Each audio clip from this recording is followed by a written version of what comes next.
नमस्कार साथियों। Vande Mataram IAS online platform पर आप सभी लोगों का स्वागत है। भारतीय अर्थव्यवस्था के सीरीज में आज हम चैप्टर 8 स्टार्ट कर रहे हैं, कृषि एवं खाद्य प्रबंधन, एग्रीकल्चर एंड फूड मैनेजमेंट। यह यूपीएससी का जो सिलेबस दिया गया है मेंस का इकोनॉमी, उसमें बहुत बड़ा सेक्शन एग्रीकल्चर का है और फूड मैनेजमेंट का भी है। एग्रीकल्चर के अंतर्गत ही फूड मैनेजमेंट आ जाता है। तो आज हम इस अध्याय को स्टार्ट कर रहे हैं। इस अध्याय में कौन कौन से टॉपिक हैं उसको आप लोग देख लेंगे। और शुरू में पहला जो क्लास मेरा था इंट्रोडक्शन का, इकोनॉमी का इंट्रोडक्शन जो मैंने दिया था, बताया था आपको, तो वहाँ मैंने सिलेबस डिस्कस किया है। सिलेबस आपके पास भी होगा। तो इस अध्याय में जो जो टॉपिक दिया गया है उसको सिलेबस से मिलान कर लीजिएगा। बहुत सारी चीज़ें सिलेबस में दी गई नहीं रहती हैं, बावजूद वो सिलेबस का हिस्सा होती हैं, वो सब टॉपिक के रूप में। इसके अलावा पीटी में बहुत सारी चीज़ें इंपॉर्टेंट होती हैं। पीटी का सिलेबस बहुत स्पष्ट है नहीं। तो इस अध्याय में जितने भी टॉपिक है सब इंपॉर्टेंट हैं, बावजूद आप क्या करेंगे कि सिलेबस से उसको मिलान कर लेंगे कि सिलेबस से डायरेक्टली कैसे लिंक्ड है ये। इस टॉपिक में प्रस्तावना से स्टार्ट होगा, इंट्रोडक्शन से। इंट्रोडक्शन में कई सारे टॉपिक हमें देखने को मिलेंगे। कृषि क्षेत्र की विशेषताओं को यहाँ विशेष रूप से यहाँ देखा जाएगा। खरीफ और रबी फसल का भारत में क्या एक पैटर्न है उसको देखेंगे। भारत का खाद्य दर्शन यानी फूड फिलॉसफी ऑफ इंडिया, बड़ा ही महत्वपूर्ण सब टॉपिक है, देखते हैं।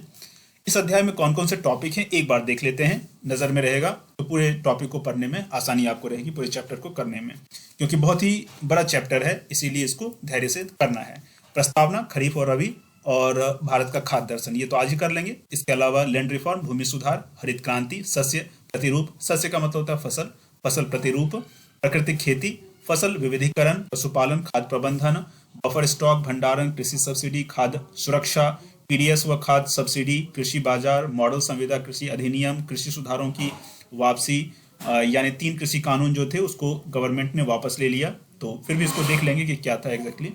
आपूर्ति श्रृंखला प्रबंधन यानी फूड चेन मैनेजमेंट, सिंचाई, कृषि मशीनीकरण, बीज विकास, उर्वरक, कीटनाशक, कृषि ऋण, कृषि विस्तार सेवाएं, PMFBY यानी प्रधानमंत्री फसल बीमा योजना, विश्व व्यापार संगठन यानी WTO और भारत के बीच फूड सब्सिडी वगैरह को लेकर के क्या विवाद है उन सबको देखेंगे। AMS यानी कि फूड जो एग्रीकल्चर से रिलेटेड हम जो सब्सिडी देते हैं उसके बारे में देखेंगे। कई सारे बॉक्सेज जो होते हैं जैसे ब्लू बॉक्स, एम्बर बॉक्स, इन सबको यहाँ हम समझेंगे ढंग से, यहाँ से पीटी का सवाल बनता है।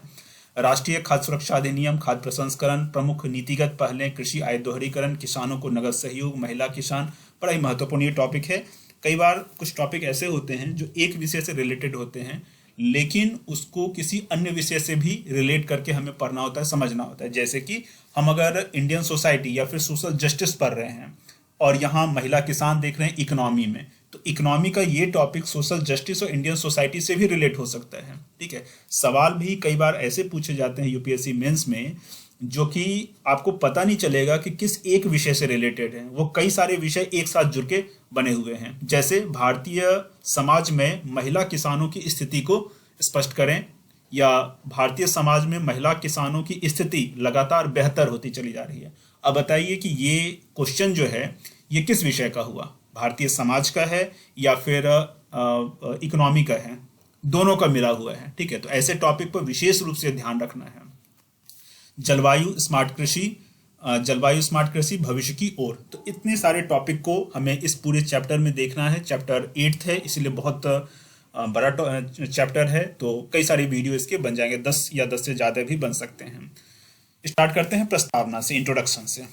स्वतंत्रता के पूर्व वो उसके बाद भारतीय अर्थव्यवस्था, कृषि भारतीय अर्थव्यवस्था का सबसे महत्वपूर्ण क्षेत्र रहा है। भारत की बहुत बड़ी जनसंख्या कृषि पर निर्भर है। इसके अलावा बहुत सारे फैक्टर यहाँ देखते हैं, इस क्षेत्र की विशेषताओं को देखते हैं। ये अपने आप में, ये वाला जो सब हेडिंग है, इस क्षेत्र की विशेषता, ये अपने आप में क्वेश्चन बन सकता है एक मेंस का, कि भारतीय अर्थव्यवस्था में कृषि क्षेत्र के विशेषताओं को अंडरलाइन करें। ठीक है, तो आपको ये यहाँ बड़ा काम आएगा ये। तो भारत के जीडीपी में इसका योगदान 18.8% है, यानी अभी वर्तमान में 18.8%, बड़ी बात है।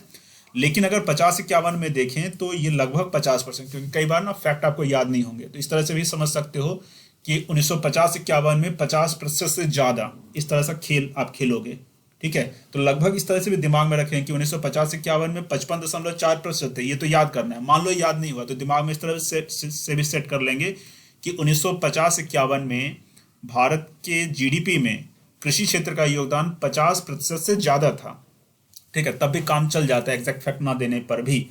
आजीविका के लिए देश की 54.5% जनसंख्या वर्तमान में कृषि क्षेत्र पर निर्भर है। देखो ये भी इंटरचेंज एक तरह से हो रहा है कि उस समय जितना प्रतिशत जीडीपी में योगदान था, अभी आजीविका के लिए लगभग उतना योगदान, उतना प्रतिशत हमारी जो जनसंख्या है वो एग्रीकल्चर क्षेत्र पर आज भी निर्भर है। इन दोनों फैक्ट को अगर आप मिला दें तो इससे ये पता चलता है कि वर्तमान में मतलब लगभग 55% वर्तमान की हमारी जो जनसंख्या है वो जीडीपी के 18% पर अपना गुजारा कर रही है। इस बात को समझ पाए क्या? मतलब भारत की लगभग 55% जनसंख्या जो कि किसान है, कृषि परिवारों से है, वो जीडीपी का कितना कमाती है? मात्र 18% तो कमाती है। तो 18% पे अपना गुजारा करे तो ये एक कहीं ना कहीं इनजस्टिस जैसा लग रहा है। तो निश्चित तौर पे किसानों की जो आमदनी है उसको बढ़ाने की आवश्यकता है। अभी प्रधानमंत्री मोदी या वर्तमान जो गवर्नमेंट है वो इस बात पे विशेष फोकस कर रही है कि किसानों की आमदनी को बढ़ाया जाए। ठीक है, तो कहा जो जा रहा था कि डबल करना है किसानों की आमदनी को, तो यही ज्यादा करने की आवश्यकता है। ठीक है, अब आगे बढ़ते हैं। यूएसए, फ्रांस, जापान आदि विकसित अर्थव्यवस्थाओं में कृषि क्षेत्र का जीडीपी में योगदान मात्र 2% है। यहाँ 18 से ज्यादा प्रतिशत अभी भी है और 2% जनसंख्या अपनी आजीविका के लिए इस क्षेत्र पर निर्भर है। भारत में कितनी प्रतिशत जनसंख्या अपनी आजीविका के लिए कृषि पर निर्भर है? अभी पीछे वाले स्लाइड में देखा, आप लोग फटाफट बताइए अपने मन में।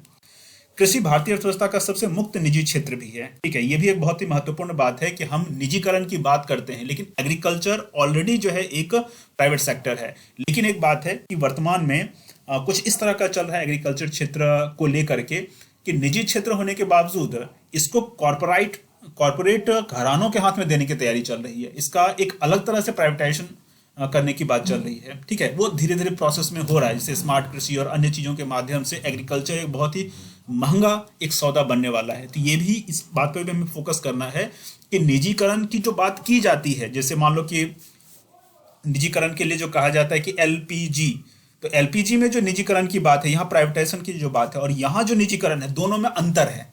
यहाँ निजीकरण का मतलब है कि लोग जो है, जो जनसामान्य है, जो गांव में रहने वाले लोग हैं, उनके हाथ में कृषि का कमान है। लेकिन यहाँ जो प्राइवेटाइजेशन है, यहाँ वैसा नहीं है कि जनसामान्य के हाथ में उद्योगों का कमान रहता है, बल्कि बड़े बड़े पूंजीपतियों के हाथ में वो कमान रहता है। तो इस बात को आप थोड़ा सा अंतर समझ जाना दोनों के निजीकरण में। ठीक है, दोनों के निजी क्षेत्र होने में। यह एकमात्र ऐसा व्यवसाय है जिस पर व्यक्तिगत आयकर का भार भी नहीं लगता है। बहुत महत्वपूर्ण बात है। यहाँ पर्सनल इनकम टैक्स जो है उससे इसको मुक्ति मिली हुई है। यह भारतीय अर्थव्यवस्था का सबसे बड़ा असंगठित क्षेत्र भी है, अनऑर्गेनाइज्ड सेक्टर है। यह असंगठित क्षेत्र कुल श्रम बल का 90% से अधिक लोगों को रोजगार प्रदान करता है। अगर भारतीय श्रम बल की बात करें एक अलग से, तो भारतीय श्रम बल का जितना भी वर्क फोर्स हमारा है, तो वर्क फोर्स का 94%, ऑलमोस्ट 40 करोड़ लोग जो है असंगठित क्षेत्र में आज की तारीख में काम कर रहे हैं।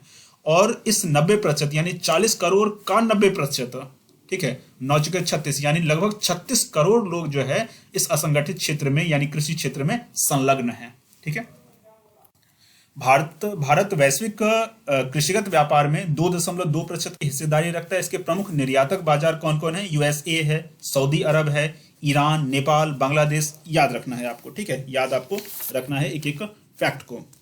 आर्थिक सुधारों के बाद से भारत ज्यादातर वर्षों में कृषि उत्पादों का निवल निर्यातक, निवल मतलब क्या होता है? टोटल होता है। तो टोटल रूप से हम लोग एक्सपोर्टर ही रहे हैं। निवल का मतलब है कि कृषि व्यापार शेष जो है धनात्मक रहा, यानी कि जितना भी आप एक्सपोर्ट करते हो और जितना भी इंपोर्ट करते हो, तो एक्सपोर्ट आप ज्यादा करते हो, तो एक्सपोर्ट माइनस इंपोर्ट जो आपका निकल के आता है तो वो पॉजिटिव में निकल के आता है, यानी निवल निर्यातक है। टोटल हम लोग निर्यातक ही हैं। कृषि व्यापार क्षेत्र जो है धनात्मक रहता है।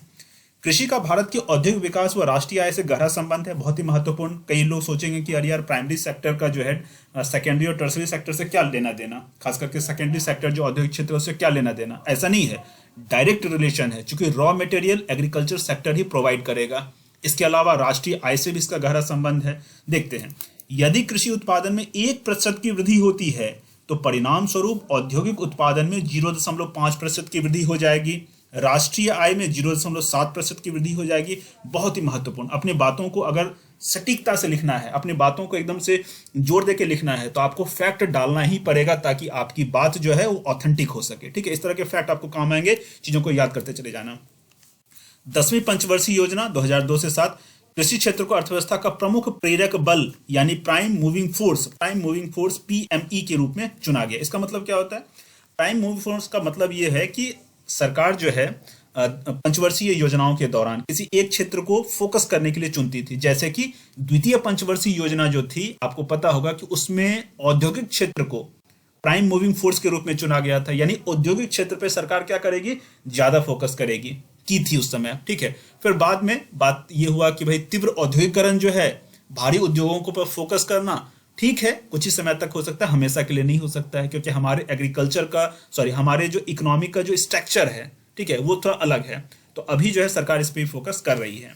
यदि भारत के कुल निर्यात में कृषि क्षेत्र के योगदान में 1% की वृद्धि हुई तो इस क्षेत्र को प्रवाहित होने वाली मुद्रा यानी कि इसमें जो इनफ्लो बनेगा वो 8500 करोड़ रुपए का बनेगा। ठीक है, लगभग ये परिकल्पना, ये एक एस्टिमेशन किया गया है।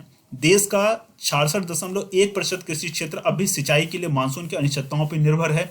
इस क्षेत्र में सुधार के लिए सरकार का बल जल उत्पादकता यानी वाटर प्रोडक्टिविटी और इरिगेशन इफिशियंसी बढ़ाने पर है। ठीक है, एक तो ये है कि भाई अगर हमारे एग्रीकल्चर का बहुत बड़ा हिस्सा सिर्फ वर्षा के जल पर है, वर्षा के जल पर निर्भर है, तो वर्षा का जल तो अब कई बार फिक्स नहीं हो पाता है, कई बार जो है बारिश समय पर नहीं हो पाती है। ठीक है, इसीलिए गवर्नमेंट क्या चाहती है कि भाई अधिकतर क्षेत्र जो है वो सिंचित भूमि हो। सिंचित भूमि का मतलब है कि जो भी आधुनिक संसाधन हैं, पंपिंग सेट, बोरिंग वगैरह, तो उनके थ्रू जो है सिंचाई हो या फिर नहर के थ्रू सिंचाई हो। तो ये भी एक अच्छी बात है, उसके लिए भी सरकार काम कर रही है। साथ ही साथ वाटर प्रोडक्टिविटी के लिए काम कर रही है। वाटर प्रोडक्टिविटी का मतलब है कि आपने जैसे सुना होगा कि इस तरह का कुछ रहता है कि जड़ में ही पानी बूंद बूंद बूंद बूंद जाए। ठीक है, फिर स्प्रिंकल इरिगेशन आपने सुना होगा। स्प्रिंकल इरिगेशन का मतलब है कि हल्का हल्का फुहारे के रूप में पानी जो है वो खेतों में जाते रहे।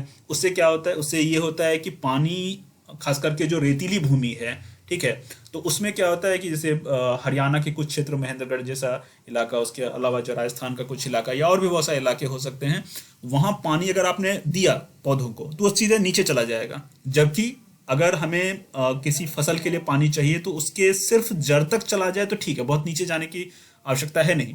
ठीक है, तो उस संदर्भ में स्प्रिंकल सिंचाई बहुत अच्छा होता है। जो बूंद बूंद सिंचाई होता है वो बहुत अच्छा हो जाता है कई बार। ठीक है, तो वाटर प्रोडक्टिविटी पर कि जितना हम लोग वाटर दे रहे हैं उसमें, तो वो ज़्यादा से ज़्यादा यूजफुल हो जाए उस फसल के लिए। साथ ही साथ इरिगेशन इफिशियंसी ज़्यादा इफिशियंट हो। ठीक है, पानी बर्बाद कम से कम हो। और जो मैंने दो सिंचाई का नाम बताया, टपकन वाला और स्प्रिंकल वाला, वो भी लगभग जो है इरिगेशन इफिशियंसी से ही रिलेटेड है। केंद्रीय कृषि एवं किसान कल्याण मंत्रालय द्वारा जारी नवीनतम अनुमान के अनुसार 2022-23 में खाद्यान्न उत्पादन रिकॉर्ड 32.3 करोड़ टन को पार कर सकता है, जो पिछले 21-22 की तुलना में 79.38 लाख टन अधिक है। ठीक है, अच्छी बात है। जो खाद्यान्न उत्पादन है उसमें इतनी की बढ़ोतरी हो सकती है। इसको अगर हम लोग मिलियन टन में डिवाइड ये कर लें तो 323 मिलियन टन है ये। ठीक है, मिलियन टन है, यानी कि एमटी इसको कहते हैं। ये आपको याद रखना होगा। ठीक है, क्योंकि अंतर्राष्ट्रीय रूप से मिलियन टन में ही देखा जाता है, मीट्रिक टन में देखा जाता है, इसीलिए इसको ऐसा आप बाकी ऐसे भी हिंदी में भी ध्यान रख सकते हैं। आंकड़ों के अनुसार गेहूं, चावल, मक्का, चना, मूंग, सरसों, गन्ना आदि में रिकॉर्ड उत्पादन का अनुमान है। अच्छी बात है। अग्रिम उत्पादन आंकड़ों में मोटे अनाजों के उत्पादन में भी वृद्धि हुई है। मोटा अनाज किसको कहते हैं? बड़ा महत्वपूर्ण पॉइंट है, मोटा अनाज किसको कहते हैं। और आपको शायद पता होगा कि यूएनओ ने 2023 को अंतर्राष्ट्रीय मोटे अनाज वर्ष के रूप में घोषणा की है। 2023 को प्रधानमंत्री नरेंद्र मोदी इस तरह के जो मोटे अनाज हैं उसको श्री अन्न, अभी इन्होंने एक लाइन बोला था, श्री अन्न। ठीक है, तो थोड़ा हम लोग ये भी समझ जाते हैं। यहाँ से हम लोग एक तो फैक्ट हम लोग ने देख लिया कि काफ़ी ज़्यादा वृद्धि होने का अनुमान है मोटे अनाजों का। क्यों मोटे अनाजों में इतनी वृद्धि हो रही है? क्यों जो है यूएनओ अंतर्राष्ट्रीय मोटे अनाज के रूप में जो है 2023 को घोषित कर रहा है, मोटे अनाज वर्ष के रूप में घोषित कर रहा है? प्रधानमंत्री नरेंद्र मोदी जी श्री अन्न के रूप में इसको क्यों बोल रहे हैं? अभी ऋषि दयानंद सरस्वती से संबंधित एक कार्यक्रम था दिल्ली में, तो वहां भी प्रधानमंत्री ने श्री अन्न का चर्चा किया, ठीक है, और भी बहुत सारी बातें उन्होंने बोली, लेकिन ये भी उन्होंने बोला। तो ये क्या है श्री धान्य? तो देखो, श्री धान्य का मतलब है, श्री धान्य बोल सकते हैं, श्री अन्न बोल सकते हैं, या श्री धान्य बोल सकते हैं, ठीक है। श्री धान्य भी बोला जा रहा है और श्री अन्न भी बोला जा रहा है, एक ही बात है। इसमें आप लोगों को पता होगा कि मोटे अनाज के रूप में जैसे ज्वार, बाजरा, कोदो, कुछ बच्चों ने तो नाम भी नहीं सुना होगा, रागी, लेकिन जिन बच्चों ने नाम नहीं सुना होगा सोच रहे होंगे पता नहीं क्या है ये, वो जान लें, कुटकी, कंगनी, ठीक है, सामा, चिन्ना, गांव में इसको चीना भी बोल देते हैं, चीना, ठीक है, ये सामा चीना छोटे होते हैं और बाकी सब, ये कोदो भी छोटा ही होता है। ज्वार, बाजरा, कोदो, रागी, कुटकी, कंगनी, सामा, चीना, ये सब जो हैं इनको मोटे अनाज बोला जाता है। मोटे अनाजों की बहुत सारी खासियत है, जैसे मान लो कि बाजरा है, बाजरा कैल्शियम से भरपूर। मैंने बहुत समय तक बाजरा का ही उपयोग किया, दिल्ली में जब मैं था तो दिल्ली में बाजरा के बहुत लंबे समय तक उपयोग किया और बहुत ज़्यादा फायदेमंद, नो डाउट। रोटी के बारे में, गेहूं की रोटी के बारे में तो ऐसा कहा जा रहा है कि इसे शुगर पेशेंट अगर कोई है तो उसको तो गेहूं का आटा खाना ही नहीं चाहिए, मतलब गेहूं की बनी रोटी खाना नहीं चाहिए। ग्लूटीन होता है उसमें, ऐसा कुछ बताया जा रहा है कि ग्लूटीन होता है, पेनक्रियाज को डैमेज करता है, मधुमेह जो है उससे रिलेटेड मामला है। तो गेहूं का प्रयोग नहीं के बराबर करे आदमी जो शुगर पेशेंट है, अन्य बीमारियों से ग्रसित है वो भी ना यूज़ करे तो ज़्यादा अच्छा है। जो सामान्य इंसान है वो भी अगर यूज़ ना करे तो अच्छा है। चावल फिर भी ठीक है। वास्तव में क्या था कि ये हरित क्रांति जो आई है, हरित क्रांति के अभी बहुत सारे जो नेगेटिव इम्पैक्ट हैं। एक तो हमारी ज़मीन जो है वो बंजर हो रही है। अभी एक किसी का मैं आर्टिकल पढ़ रहा था तो उसने बताया कि अभी अमेरिकी संसद में इसको लेकर के डिस्कशन चला और संभवतः एक कानून भी पास हुआ है कि ये जो फर्टिलाइजर और पेस्टिसाइड और हाई यील्ड सीड वाला जो पूरा एक एग्रीकल्चर सिस्टम है, जो मॉडर्न एग्रीकल्चर सिस्टम है हरित क्रांति के बाद जो आई है, आपको पता होगा कि अमेरिका से ही ये प्लान बना था, उसने जमीनों को बर्बाद कर दिया है। जमीन जहर पी पी कर बर्बाद हो गई है। पहली बात, बंजर हो रहे हैं जमीन। दिल्ली के पास के बहुत सारे जगह जो हैं वो बंजर हो रहे हैं, यूपी के बहुत सारे जगह बंजर हो रहे हैं, पंजाब का तो बहुत बुरा हाल है, बहुत बुरा हाल है पंजाब का। हर एक जगह जो है पेस्टिसाइड फर्टिलाइजर का इतना ज़्यादा इस्तेमाल किया जा रहा है कि ज़मीन बंजर हो रहे हैं। जो बीज है वो हाई यील्ड वैरायटी है, यानी कि वो ओरिजिनल देसी बीज है ही नहीं, जो प्रकृति ने बनाया है वो नहीं है। अब इसके कारण क्या हो रहा है, न सिर्फ ज़मीन बर्बाद हो रहा है बल्कि जो उसका उपयोग कर रहा है यानी किसान क्या करेगा कि वो खुद से जो है कीटनाशकों का प्रयोग किया फसलों पर, तो कीटनाशक फसल पे जाएगा लेकिन उसके सांस के थ्रू उसके अंदर भी जा रहा है, उसको बीमारी होगी, कैंसर जैसी बीमारी होगी। फिर इस अनाज को जो व्यक्ति खाएगा उसको भी कैंसर होगा। इसका मतलब है कि हम सभी के प्लेट में जो अनाज आ रहा है वो शुद्ध प्राकृतिक अनाज नहीं है, वो कैंसर प्रदान करने वाला अनाज है। सोचने वाली बात है कि अन्न को भगवान मान करके हम उसको प्रणाम करके जो है हम भोजन करते हैं और अन्न ऐसी स्थिति में पहुंच गया है। क्यों? इन्हीं सब चीजों के कारण, जो उसमें कॉमर्शलाइजेशन किया गया है उसके कारण ऐसा हुआ है। हरित क्रांति के बाद ऐसा हुआ है। उसके पहले क्या था? तो हरित क्रांति के पहले हर एक जगह का अपना अपना अनाज था, वहां के क्लाइमेट के हिसाब से। उसके पहले ज्वार, बाजरा, रागी, कोदो, जो भी मैं इधर नाम मैंने लिखा है, इन सब का प्रयोग किया जाता था बड़े पैमाने पर, सिर्फ इनका प्रयोग किया जाता था। और इसमें बहुत ज़्यादा जो है मतलब फर्टिलाइजर पेस्टिसाइड की कोई बहुत ज़्यादा क्या होता ही नहीं था प्रयोग। जो थोड़ी बहुत आवश्यकता होती थी वो देसी गाय के गोबर का प्रयोग किया जाता था। गोबर का ही मतलब होता है गो का वर, यानी वर मतलब वरदान, गो का वर यानी गोबर। बड़ा ही सोच समझ के हमारे पूर्वज जो है किसी चीज का नाम रखते थे या फिर जो है वेदों में उसका उल्लेख किया जाता था, बड़ा ही सोच समझ के। गोमूत्र का प्रयोग किया जाता था, नीम का प्रयोग किया जाता था कीटनाशकों के संदर्भ में। अभी भी कुछ लोग ऐसा करना फिर से स्टार्ट किए हैं, इस पे काफी काम हो रहा है। तो इसी संदर्भ में प्रधानमंत्री मोदी जी ने इसको श्री धान्य अनाज बोला, या फिर अंतर्राष्ट्रीय रूप से इसको अंतर्राष्ट्रीय मोटे अनाज वर्ष के रूप में 2023 को घोषित किया गया है। क्यों? क्योंकि यही आज की आवश्यकता है। ये हमारी जमीन को बचा सकता है, ये हम लोगों को विभिन्न प्रकार की बीमारियों से बचा सकता है और किसान को वास्तव में स्वतंत्रता प्रदान कर सकता है। क्योंकि किसान जो है ना, आज के डेट में एग्रीकल्चर जो कि प्राइमरी सेक्टर माना जाता था, वास्तव में ये मैन्युफैक्चरिंग सेक्टर हो गया है। इसमें आपको फर्टिलाइजर, पेस्टिसाइड, बीज सब चीज़ खरीद के डालना पड़ेगा। आपको पंपिंग सेट, बोरिंग और हजार तरह की मशीनरी, ये भी आपको खरीदना पड़ेगा। अब इतने सारे चीज़ों को गांव का एक व्यक्ति अगर खरीदता है तो निश्चित तौर पे उसके लिए बहुत ज़्यादा लाभ होना चाहिए। बहुत ज़्यादा लाभ मार्केट से तो मिलता नहीं है, तो इसीलिए वो ज़्यादा से ज़्यादा जो है फर्टिलाइजर, पेस्टिसाइड का इस्तेमाल कर रहा है। जो खाएंगे वो मरेंगे फिर। तो एक इकोसिस्टम ऐसा बन गया है कि किसान भी मजबूर हैं और जो सामान्य जनता है वो क्या करे, वो भी मजबूर है। और अगर आप जो है ऑर्गेनिक जो प्रोडक्ट हैं वो लेते हैं या फिर नेचुरल प्रोडक्ट हैं वो लेते हैं, बहुत महंगे, उसको खरीदना सामान्य जनों की बात है नहीं। मैं कई बार प्रयास करता हूं लेकिन कई बार हो नहीं पाता है। क्यों? क्योंकि कई बार तो उपलब्धता नहीं हो पाती है। डायरेक्ट किसानों से दोस्ती करके ही पॉसिबल है। मार्केट में कोई प्रोडक्ट तो ऑलमोस्ट 99.99% जो है वो नॉर्मल प्रोडक्ट ही हैं, नेचुरल प्रोडक्ट तो है ही नहीं। और अगर हैं भी तो बजट से बहुत ज़्यादा बाहर हो जाएंगे। ठीक है, तो आज की आवश्यकता ये है, इसीलिए इसको ऐसा घोषित किया गया है। इसमें ज़्यादा खर्च लोगों को नहीं लगता है।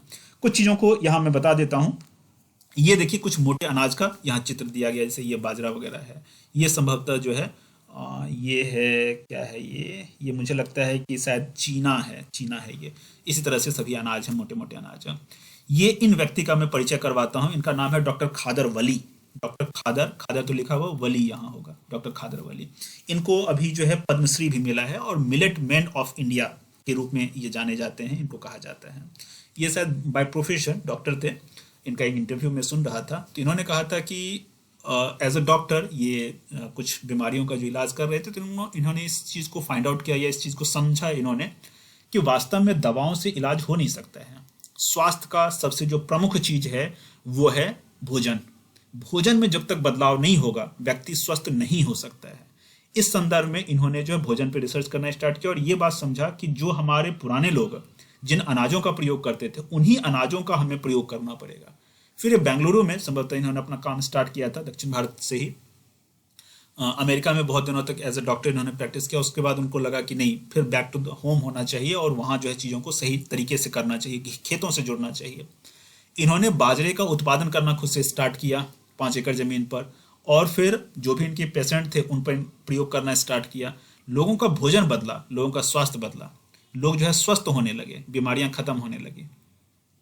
और फिर उसके बाद प्रचार करने लगे। और श्री धान्या जो एक शब्द पीछे हम लोगों ने बोला था, वास्तव में श्री धान्या इन्हीं का दिया गया नाम है। प्रधानमंत्री मोदी ने भी इस वर्ड को बोला है, तो अभी बोला है उन्होंने, लेकिन श्री धान्या इन्हीं का है। और इंटरनेट पे आप सर्च करोगे कि श्री धान्य प्रोटोकॉल, यानी कि ये संभवतः 4 या 5 अनाजों के बारे में बताते हैं और कहते हैं कि इन सभी अनाजों का प्रयोग किस तरह से हमें करना है ताकि हमारा स्वास्थ्य जो है, इवन कैंसर जैसी बीमारियां जो हैं खतरनाक, वो तक जो है ठीक हो सकता है। इसके अलावा जैसे मोटापा और शुगर लेवल, ये सब कंट्रोल हो सकता है। तो चलिए, ये तो प्रसंग बस मैंने बताया, आगे बढ़ते हैं।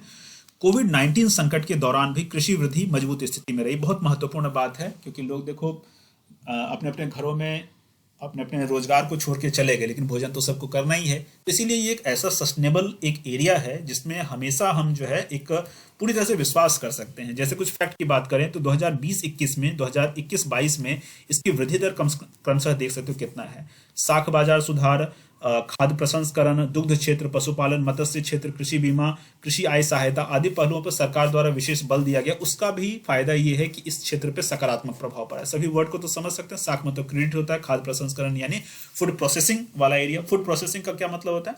देखो, फूड प्रोसेसिंग का मतलब यहाँ प्रसंस्करण है। पीडीएफ जिन बच्चों को मिलेगा उनको कंफ्यूजन हो जाएगा। फूड प्रोसेसिंग का मतलब है जैसे आलू है। अब आलू को आप आलू के फॉर्म में ना बेच करके आलू को चिप्स के फॉर्म में जब बेचते हो, ठीक है, उसको चिप्स के रूप में कन्वर्ट कर देते हो, तो वो प्रोसेस्ड करना हो गया। ठीक है, ये बहुत अच्छा वैसे माना नहीं जाता है। प्रोसेस्ड तो वैसे किचन में ही होना चाहिए। कोई भी चीज़, आलू का जो है कुछ भी बनाना है तो किचन में बनाओ। लेकिन चलो, मार्केट का अपना एक फंडा है, मार्केट इसी तरह से काम कर रही है, लोग भी उसको खरीद रहे हैं। तो कोई भी चीज़ जिस रूप में है उस रूप में ना बेच करके उसको प्रोसेस्ड करके बेचेंगे जब, तो उससे ज़्यादा बेनिफिट मिल पाएगा। एक आलू का कीमत कितना होगा? शायद 50 पैसा या 1 रुपया। ठीक है, लेकिन उसी एक आलू से 10 रुपया या 12 रुपया कमाया जा सकता है। ठीक है, तो प्रोसेसिंग का फायदा अपना है। खरीफ फसल और रबी फसल बार बार आपने सुना होगा, एग्जैक्टली क्या है अभी आप समझ जाएंगे। तो भारत का कृषि फसल वर्ष जो है वो जुलाई से जून के बीच में होता है। यानी जुलाई से स्टार्ट किए और जून तक हुआ, यानी 1 वर्ष हो गया, तो जुलाई टू जून। भारत की फसल ऋतु यानी क्रॉपिंग सीजन को दो मुख्य ऋतुओं के नाम से वर्गीकृत किया जा सकता है। पहला खरीफ और दूसरा रबी। एक और होता है जायद। तो खरीफ, रबी और जायद, ये तीन कह सकते हैं, लेकिन मोटा मोटी तो खरीफ और रबी ही है। ये दोनों मानसून पर आधारित हैं। खरीफ और रबी मूलतः अरबी शब्द हैं, देखिए अरबी शब्द, और इसीलिए खरीफ और रबी पूरी तरह समझ में नहीं आता। मैं भी बहुत समय तक कंफ्यूज ही रहा कि खरीफ और रबी का एग्जैक्ट मतलब क्या है, ठीक है। और शब्द अगर आपकी सभ्यता संस्कृति के अनुसार हो, प्रचलन में हो, तो वो उसका मीनिंग जो है वो समझ में आ जाता है, ठीक है। क्योंकि शब्द प्रमाण करके एक शब्द बोला है, तो शब्द प्रमाण यानी शब्द ही प्रमाण है। शब्द को समझ लिए पूरा अंडरस्टैंडिंग हो जाएगा उस पूरे किस्से का। खरीफ और रबी जो है अरबी वर्ड है। खरीफ का अर्थ होता है हेमंत और बसंत का अर्थ, ये रबी का अर्थ होता है बसंत। इसका मतलब क्या हुआ, ये खरीफ और रबी जो नाम दिया गया है ना, ये फसल कटने के समय के अनुसार नाम दिया गया है, ठीक है। यानी जो फसलें हेमंत ऋतु में कट जाती हैं, ठीक है, और जो फसल रबी यानी कि वसंत ऋतु में कटती है, तो उसके अनुसार इसका नाम दिया गया है। मतलब जो हेमंत यानी खरीफ के दौरान कटेगी उसको खरीफ फसल कहेंगे, जो वसंत के दौरान कटेगी उसको रबी फसल कहेंगे, ठीक है। खरीफ का यहाँ देख लेते हैं, जुलाई से अक्टूबर दक्षिण पश्चिम मानसून जो होता है या ग्रीष्म मानसून, उसके टाइम में। और इसमें कौन कौन से अनाज आते हैं, तो चावल, ज्वार, बाजरा, मक्का, कपास, तिल, गन्ना, सोयाबीन, मूंगफली, ठीक है। तो ये सब खरीफ फसल के अंतर्गत आते हैं। यानी इसको जो है लगभग हेमंत के टाइम में इसकी कटिंग हो जाती है। अब कहो कि ये हेमंत क्या है, तो हेमंत ऋतुओं का नाम है। मैं अभी आगे आप लोगों को बता दूंगा, एक स्लाइड में अलग से मैं बता दूंगा कि ये जो 6 ऋतुएं हैं, ये 6 ऋतुएं कौन कौन सी हैं, मैं लिख के बता दूंगा, ठीक है। हेमंत, बाकी आप जानते हैं कि शरद के बाद वो हेमंत का टाइम होता है। उसके टाइम में जो कटती है, जैसे चावल, ज्वार, बाजरा, ये सब सामान्य शब्दों में एक ऐसे याद करने का ट्रिक भी है कि 3 अक्षर यहाँ है, लगभग 3 है, तो यहाँ भी देखो चावल 3 है, 3 है, 3 है, तो ये बड़े बड़े जो वर्ड्स हैं वो खरीफ वाले हैं। ऐसे याद करने का ट्रिक है। वैसे ये ट्रिक यहाँ काम नहीं करेगा, लेकिन नॉर्मली हर जगह काम कर रहा है, ठीक है। रबी की बात करें तो समय अक्टूबर से मार्च का होता है। मार्च में ये सब कटता है, यानी कि उस समय बसंत का टाइम लगभग होगा, ठीक है। उत्तर पूर्व या शीत मानसून के टाइम में इसका मतलब फलने फूलने का टाइम होता है।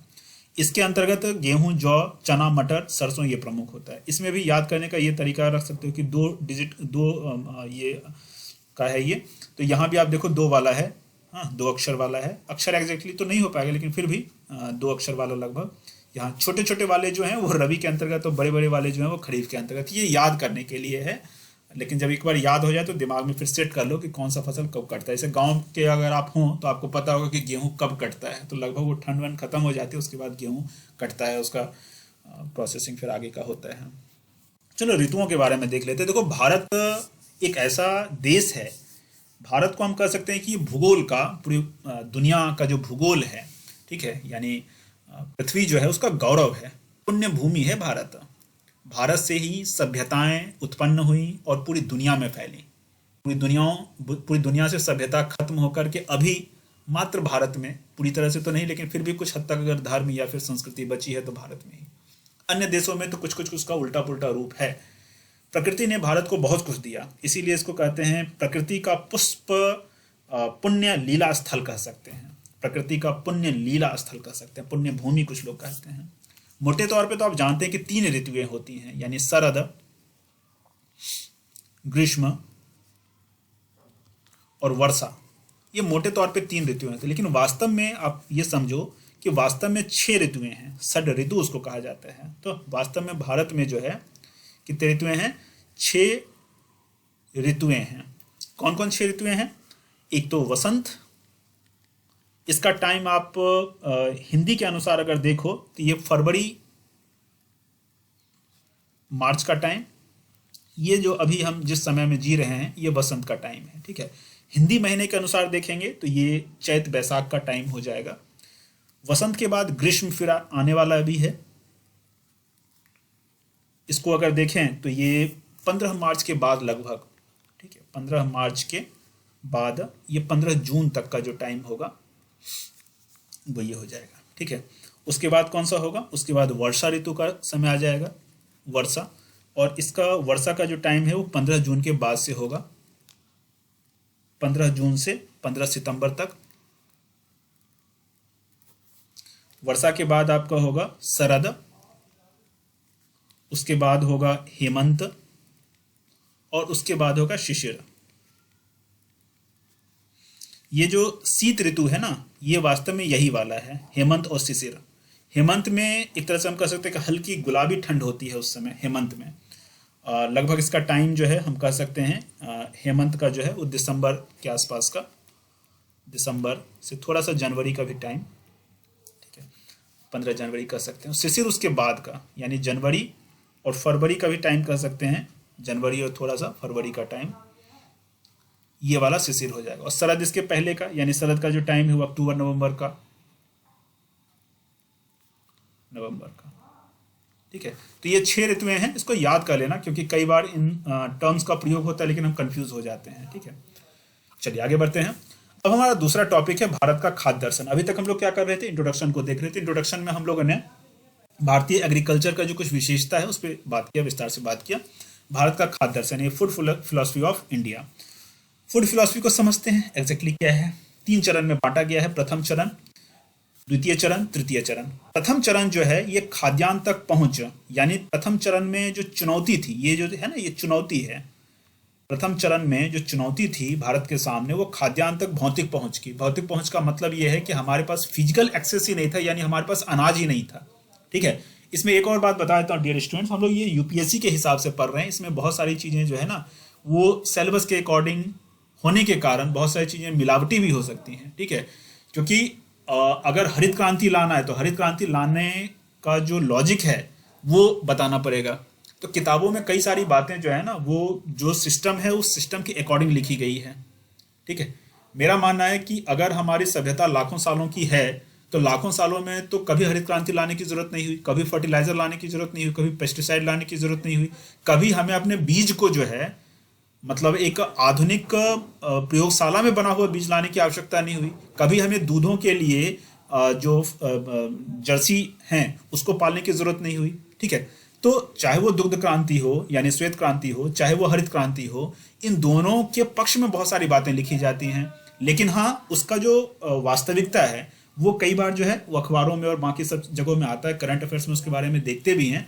तो हम लोग ये समझेंगे कि यूपीएससी में जो आपको आंसर लिखना होता है वो according to the syllabus, according to the government का जो व्यू है उसके अनुसार लिखना होता है। थोड़ा बहुत आलोचना करने की आपकी, लेकिन एक पत्रकारिता के दृष्टिकोण से देखें, एक स्वतंत्र थिंकर के रूप में देखें तो आपको पता चले कि बहुत सारी चीजें जो है वो अलग वे में भी कही जा सकती हैं। खैर, तो चुनौती पहले टाइम में हमारे पास थी कि हमारे पास अनाज की कमी थी। द्वितीय चरण की बात करें तो यहाँ खाद्यान्न तक आर्थिक पहुंच की बात, यानी कि अनाज अगर हो भी गया हरित क्रांति के बाद विशेष करके तो आर्थिक पहुंच, यानी लोगों के पास वो पैसा नहीं था कि उस अनाज को वो खरीद सकें, तो ये आर्थिक पहुंच की प्रॉब्लम हो गई। तीसरी बात ये है कि हरित क्रांति हुई, हरित क्रांति के बाद लोगों के पास मान लो कि पैसा भी आ गया। उसके बाद जो तीसरी प्रॉब्लम है वो खाद्यान्न तक पारिस्थितिकी पहुंच। पारिस्थितिकी पहुंच का मतलब ये है कि हरित क्रांति के कारण अनाज तो हमारे पास हो जाएंगे, लेकिन पैसा भी लोगों के पास हो जाएगा, अनाज भी हो गया, लेकिन बहुत सारा हमारा जो है इकोलॉजिकल डिग्रेडेशन होगा, मतलब पारिस्थितिकीय रूप से जो है हमारी क्षति हो रही है। तो पारिस्थितिकी क्षति को पूरा करने के लिए अब द्वितीय हरित क्रांति की बात की जा रही है। क्या है उसको आगे हम देखेंगे। तो देखो, प्रथम चरण जो है स्वतंत्रता प्राप्ति के बाद लगभग 3 दशकों तक चले इस चरण का उद्देश्य जो है वो खाद्यान्न की आवश्यकताओं को उत्पादन के माध्यम से पूरा, उत्पादन यहाँ प्रमुख एक रोल निभाएगा। हरित क्रांति का विचार आया 80 के दशक में और अमेरिका से ही स्टार्ट किया गया था, आप लोग सब लोगों को पता होगा। द्वितीय चरण जो है, तो प्रथम चरण में हमने जो फिजिकल एक्सेस है उसको प्राप्त कर लिया, यानी हमारे पास अनाज पर्याप्त हो गया। अब जो है दूसरी स्थिति है आर्थिक पहुंच, यानी कि लोगों के पास पैसा नहीं होगा कि वो उस अनाज को खरीद सके। वर्ष 2000 में एक ऐसा सिचुएशन उत्पन्न हुआ था कि हमारे पास सुरक्षित भंडार से 3 गुना ज्यादा अनाज था, लेकिन कई राज्यों में भूखमरी के कारण लोगों की मौत हो रही थी, ये प्रॉब्लम हो रही थी। यहाँ पीछे हो सकता है कि डियर स्टूडेंट्स बैकग्राउंड में कुछ मजदूरों की आवाज आ रही हो, क्योंकि कंस्ट्रक्शन का कार्य जो है आप जानते हैं कि शहरों में कुछ ना कहीं चलता रहता है। तो I am sorry for that, but video को बीच में बंद करूंगा तो मेरा मेहनत बेकार हो जाएगा, इसीलिए आप थोड़ा सा आप भी एडजस्ट कर लें, मुझे भी थोड़ा डिस्टर्ब होते रहता है, मैं क्या करूं। इस दौरान भारत विश्व का 7वां सबसे बड़ा गेहूं का निर्यातक बन गया वर्ष 2002 में। वस्तुतः हम गेहूं के उस हिस्से का निर्यात कर रहे थे इसमें खाद्यान्न तक आर्थिक पहुंच की कमी के कारण बहुत सारे भारतीय उपभोग नहीं कर पा रहे थे, ठीक है। और उसी हिस्से को फिर क्या किया जा रहा था, निर्यात किया जा रहा था। तो निर्यात में हम बहुत अच्छे हो गए, लेकिन हमारे ही देश में बहुत सारे लोग क्या हो रहे थे, भुखमरी का शिकार हो रहे थे। ये हरित क्रांति जैसा जो कॉन्सेप्ट है उस पर भी प्रश्न चिन्ह लगाता है और हमारी सरकारी जो नीतियां हैं उस पर भी प्रश्न चिन्ह लगाता है। मनमोहन सिंह की सरकार में एक बार ऐसा हुआ था कि अनाज इसी तरह का सर रहा था। क्यों? इतना ज्यादा अनाज था कि एफसीआई के पास उसको रखने के लिए जो है शेल्टर्स नहीं थे। तो सुप्रीम कोर्ट को वहां इन्वॉल्व होकर कहना पड़ा कि इन अनाजों को जो है सड़ने के लिए ना छोड़ो, लोगों को दे दो। तो फिर गवर्नमेंट को यह कहना पड़ा कि आप जो है इस तरह का जो गवर्नमेंट का जो पॉलिसी है उसमें हस्तक्षेप कृपया ना करें। ठीक है, तो सुप्रीम कोर्ट तक को जवाब दे दिया गया, वो एक अलग बात है। लेकिन बात यह है कि हमारे पास जो है अनाज तो हो गया, लेकिन उसको खरीदने के लिए लोगों के पास जो क्षमता है वो नहीं है। अब इसके लिए सरकार दो तरह का काम कर सकती है। पहला तो यह है कि लाभकारी रोजगार की संख्या में वृद्धि कर सकती है। दूसरा है कि खाद्यान्न के मूल्यों में कमी ला सकती है। एक बड़ा इंपॉर्टेंट मामला है। वास्तव में जो द्वितीय हरित क्रांति की बात जो करी जा रही है वो इसी बेस पे की जा रही है कि अनाजों का मूल्य घटाना है। अब मूल्य घटाना है तो क्या करना पड़ेगा? नया टेक्नोलॉजी लाना पड़ेगा, दैट इज बायो प्रौद्योगिकी, बायोटेक्नोलॉजी। अब बायोटेक्नोलॉजी क्या है? तो देखो एग्रीकल्चर में जो बायोटेक्नोलॉजी, वैसे बायोटेक्नोलॉजी का प्रयोग मेडिकल सेक्टर में हो सकता है, एग्रीकल्चर सेक्टर में हो सकता है, इंडस्ट्री में हो सकता है, कई जगह हो सकता है। लेकिन यहाँ हम एग्रीकल्चर की बात करें तो बायोटेक्नोलॉजी का सिंपल सा अगर आपको मतलब देखना है तो जीएम फूड देख लो। GM foods, again GM foods को लेकर के बहुत सारी आलोचनाएं हैं, लेकिन गवर्नमेंट इसको थोड़ा बहुत मतलब पुश करने के ही प्रयास में है। कांग्रेस गवर्नमेंट थी और अभी जो भाजपा गवर्नमेंट है तो सब इसको पुश करने के ही चक्कर में है। ठीक है, लेकिन बहुत सारे लोगों का ये कहना है कि अगर हम अनाजों का जो पूरा डीएनए है, मतलब बीजों का डीएनए ही पूरा चेंज कर दें तो बहुत बड़े भयंकर समस्या हो जाएगी। प्रकृति से इतने बड़े स्तर पर छेड़खानी नहीं की जानी चाहिए। और आपको पता होगा कि बीटी कॉटन का मामला, बीटी कॉटन, ठीक है, यानी कि आप बहुत खुश होकर के जिस कॉटन को, कॉटन का शर्ट और बाकी सब चीज खरीदते हैं, पहनते हैं, आपको बड़ा अच्छा लगता है कि मैंने तो कॉटन का पहन लिया। ठीक है, एक समय में कॉटन को खूब गाली दी गई कि कॉटन पहनने वाला जो है सो गंवार है और इस तरह के हैं जो नए नए धागे आ रहे हैं उनका पहनना चाहिए। फिर बाद में कॉटन को खूब प्रचारित किया गया। क्यों? क्योंकि बीटी कॉटन के कारण कॉटन की उत्पादकता में वृद्धि हुई। यह बाजार का मामला बन गया, किसानों से निकल के बाजार का मामला बन गया, पूंजीपतियों का मामला बन गया। अब जो है आप ये जानें कि बीटी कॉटन जो है वो स्किन के लिए बहुत ही खतरनाक हो सकता है, स्किन कैंसर तक उत्पन्न कर सकता है। क्यों? क्योंकि उसके बीजों में, मतलब कॉटन के बीजों में कुछ इस तरह की चीजें, जहर डाली गई हैं। कुछ लोग कहते हैं कि बिच्छू का उसमें जहर रहता है, और भी कई सारी चीजें हो सकती हैं, कुछ केमिकल्स हो सकते हैं जो कि आपके स्किन के लिए खतरनाक हो सकते हैं। इसीलिए बहुत सारे लोग आज की डेट में जो स्किन कैंसर और बहुत सारी चीजों से परेशान हो रहे हैं। ठीक है, तो जीएम फूड्स जो हैं, अगेन बहुत सारे इसके बारे में जो है ड्रॉबैक बताए जा रहे हैं। कुछ चीजों को मैंने यहाँ फोटो में लगाया है ताकि आप समझ सकें। वर्तमान में भारत में अगर देखा जाए तो कॉटन को तो मान्यता मिली हुई है। ठीक है, और कॉटन उत्पादन करने वाले जो क्षेत्र, यानी महाराष्ट्र वाला क्षेत्र, वहां के किसानों की क्या दुर्गति हो रही है वो भी आप समझ सकते हैं। ठीक है, अभी जो है बीटी को लेकर के हर जगह वैसे कहा जा रहा है कि फूड में हर जगह घुसा देंगे, लेकिन बीटी ब्रिंजल को लेकर बहुत लंबे समय से बात चल रही है। कई जगह तो बिना सरकार की अनुमति लिए हुए गैर कानूनी तरीके से उसका ट्रायल किया जा रहा है। ये सब खतरा है। तृतीय चरण की बात करें तो तृतीय चरण यही है। एक्चुअली तृतीय चरण का मतलब यही है कि हम लोग जो है क्या करें कि मतलब बायो प्रौद्योगिकी का इस्तेमाल करके द्वितीय हरित क्रांति लावें। ठीक है, ये भी एक बात है। और दूसरी बात ये भी है कि नए तरह के एग्रीकल्चर की बात की जा रही है, ऑर्गेनिक फार्मिंग और ग्रीन फार्मिंग, इस तरह की चीजों की बात की जा रही है। ठीक है, क्योंकि क्या करना है, पारिस्थितिकीय अनुकूलन यानी इकोलॉजिकली फ्रेंडली एग्रीकल्चरल प्रैक्टिसेस को बढ़ावा देना है। ठीक है, जो कि इकोलॉजिकली फ्रेंडली हो। इसका मतलब ये हो गया कि एग्रीकल्चर के पुराने तकनीक पे कुछ हद तक बात की जा रही है, लेकिन इसमें एक बात है, इसमें दो बात है। एक तो ऑर्गेनिक वाली बात है। ऑर्गेनिक तो आपने मतलब खूब सुना होगा।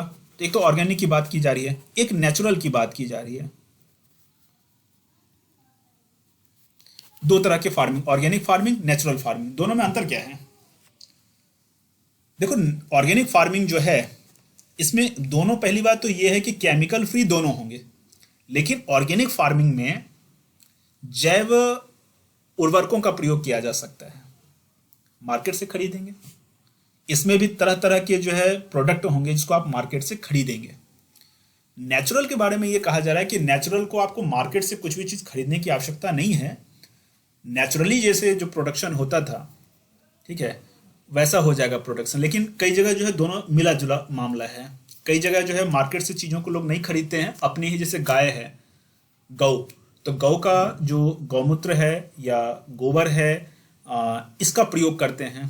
छाछ का भी प्रयोग करते हैं, गाय के दूध का बनेगा छाछ का प्रयोग करेंगे। नीम के फलियों का और नीम के पत्तियों से बहुत सारा चीज़ निर्मित करते हैं, ठीक है। इसमें कई लोग जो है इसको अलग अलग नाम से पुकार रहे हैं, जैसे कुछ लोग इसको कह रहे हैं, इसके लिए एक वर्ड दिया जा रहा है जीरो बजट। एक वर्ड इसके लिए, जो नेचुरल फार्मिंग है उसके लिए एक वर्ड दिया जा रहा है जीरो बजट नेचुरल फार्मिंग, यानी कि ZBNF, ये भी नाम दिया जा रहा है, जीरो बजट नेचुरल फार्मिंग। यानी नेचुरल फार्मिंग का मतलब है कि पूरी तरह से प्रकृति आधारित है, उसमें बाहर से कुछ भी चीज़, फर्टिलाइजर, पेस्टिसाइड, चाहे वो केमिकल वाला हो या फिर जैव हो, कोई नहीं डालना है, ठीक है। तो रसायन फ्री तो है ही, साथ ही साथ मतलब बाहर की चीज़ों को डालने से मना भी किया है। इसमें एक चीज़ होता है मल्टी लेयर फार्मिंग, यानी कि एक ही खेत में कई सारी चीज़ों को लगाते हैं, ठीक है, जो अलग अलग टाइम पे, उसमें कुछ सब्जियां भी लगी हुई हैं, उसमें कुछ ऐसे भी पेड़ लगे हुए हैं जो 4 साल या 5 साल के बाद अपना प्रोडक्ट देंगे। सब्जियां हैं वो तुरंत अपना प्रोडक्ट देने लगी, तो किसानों को वहां से फायदा हो गया। इस तरह से और भी मतलब बहुत सारी चीज़ें उसमें लगा दी जाती है। जैसे नींबू जैसा कुछ चीज़ है तो कुछ 1 आध साल के बाद वो फलना स्टार्ट हुआ, उसमें मान लो कि केले जैसा चीज़ है वो कुछ समय के बाद होना स्टार्ट हुआ। कुछ चीज़ें ऐसी होंगी कि हुआ और उसको फिर हटा लिया गया।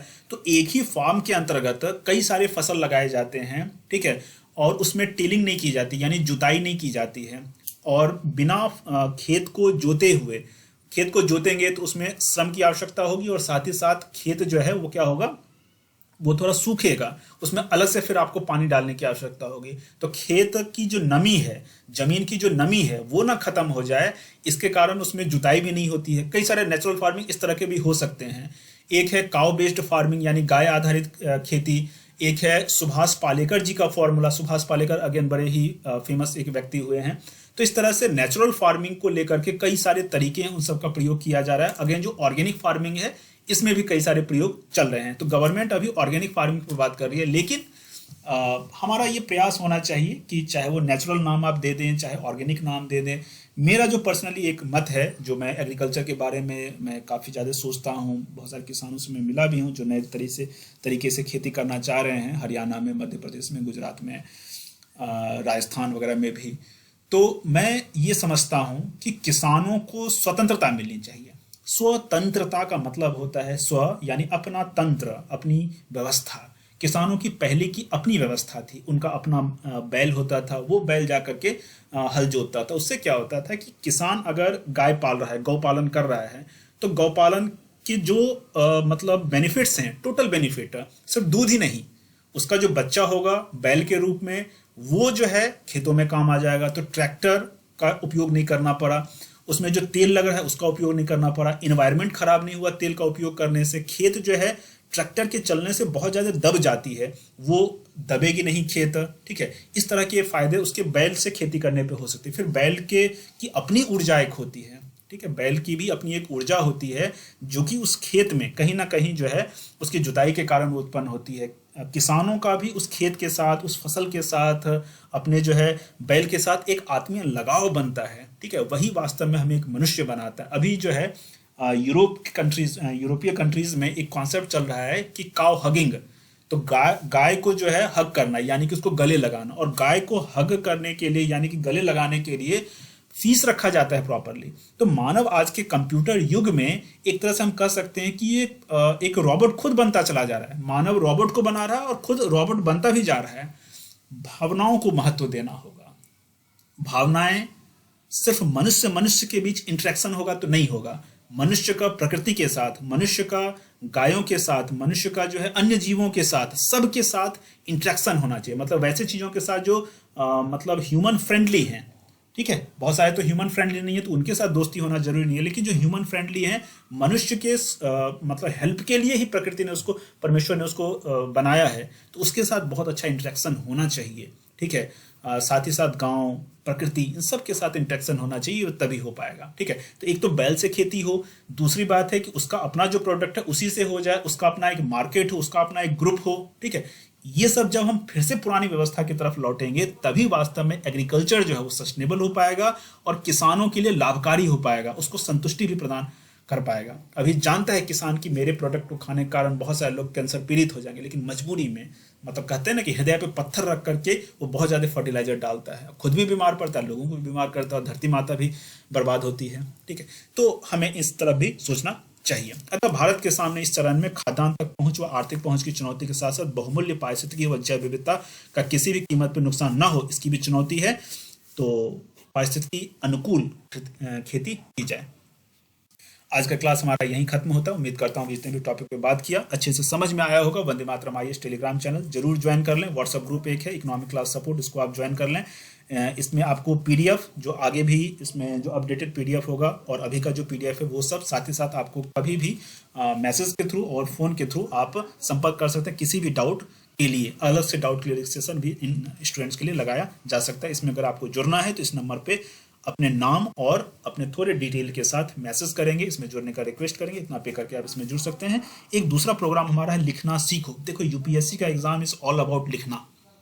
UPSC की तैयारी कर रहे हैं, लेकिन अगर आपको लिखना नहीं आता है, बहुत अच्छे राइटर आप नहीं हैं, तो आपका सिलेक्शन नहीं होगा, ये तय बात है। UPSC में आपका सिलेक्शन जो है वो पढ़ने के कारण नहीं, बहुत ज़्यादा पढ़ने के कारण नहीं, बहुत अच्छा लिखने के कारण होता है। हमारे पास जितना भी नॉलेज है उसको अगर हम रिप्रेजेंट कर सके, दैट इज द प्रिपरेशन, वही वास्तव में तैयारी है। ठीक है, तो लिखना सीखो एक ऐसा सेपरेट प्रोग्राम है जिसमें 100 दिन का एक प्रोग्राम डिजाइन किया गया है और एक विशिष्ट डायरी लेखन पद्धति के माध्यम से आपको जो भी आंसर लिखना है, तो आंसर लिखना से स्टार्ट नहीं करवाऊंगा, एक विशेष डायरी पद्धति, 2 इसमें आपके पास डायरी होता है और उसमें आप चीज़ों को लिखना स्टार्ट करते हैं। लिखने का टेक्निक मैं बताऊंगा और रोज पर रोज आपको जो भी आप लिखते हैं उसको मैं चेक करता हूं और आप 100 दिन के अंदर ऐसी स्थिति में पहुंचते हैं कि कोई भी क्वेश्चन दिया जाए, ठीक है, तो उसका अप्रोप्रिएट UPSC के लेवल का आंसर आप लिख सकते हैं। तो चलिए मिलते हैं फिर अगले वीडियो में। धन्यवाद। वंदे मातरम।